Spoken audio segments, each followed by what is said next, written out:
നടിയെ ആക്രമിച്ച കേസിൽ ഇന്ന് വന്ന വിധി തികച്ചും നിരാശാജനകമാണ്.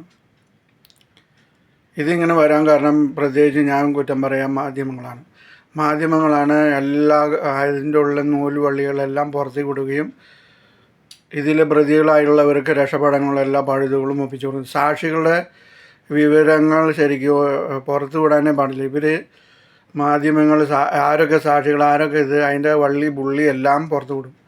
ഇതവർക്ക് മനസ്സിലാവും, സാക്ഷികളെ സ്വാധീനിക്കും, അങ്ങനെ പല പ്രശ്നങ്ങളുണ്ടാവും. ഈ മാധ്യമങ്ങൾക്ക് അറിയില്ല, ഇതിങ്ങനെ പുറത്തു വിടുമ്പോൾ അത് പ്രതികളായവർ അതിൽ രക്ഷപ്പെടാനായിട്ടുള്ള പല രീതികളും അവർ പഠിച്ച് അതുപോലെ ചെയ്യും. അപ്പോൾ എന്താണെന്ന് ചോദിച്ചാൽ യഥാർത്ഥ നീതി പരാതി കൊടുത്ത ആൾക്കാർക്ക് ലഭിക്കില്ല. അതിനാൽ മാധ്യമങ്ങൾ കുറച്ച് മിതത്വം പാലിക്കേണ്ടതുണ്ട്.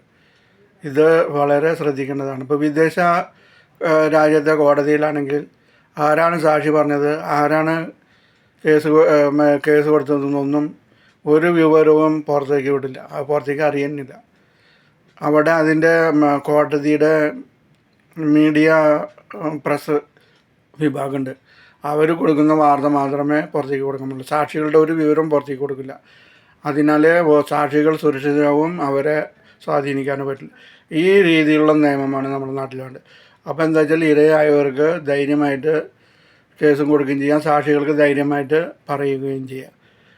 ഇത് ഗവൺമെൻറ് നിയമത്തിൽ മാറ്റം വരുന്നുണ്ട്. മാധ്യമങ്ങളിലൂടെ ഇതുപോലെ ഓരോ പേരുകളും മറ്റതൊക്കെ വിടുന്നത് ഒരിക്കലും ശരിയല്ല. ഇപ്പോൾ തന്നെ മഞ്ജു വാര്യർ എന്ന് പറഞ്ഞ് മറ്റേ മീഡിയകളിലൂടെ എല്ലാം വരുന്നുണ്ട്. അത് എന്തിനാണ് പറയുന്നത്? അങ്ങനെ പറയേണ്ട യാതൊരു ആവശ്യമില്ല. പേരെടുത്ത് ഒരിക്കലും പറയരുത്.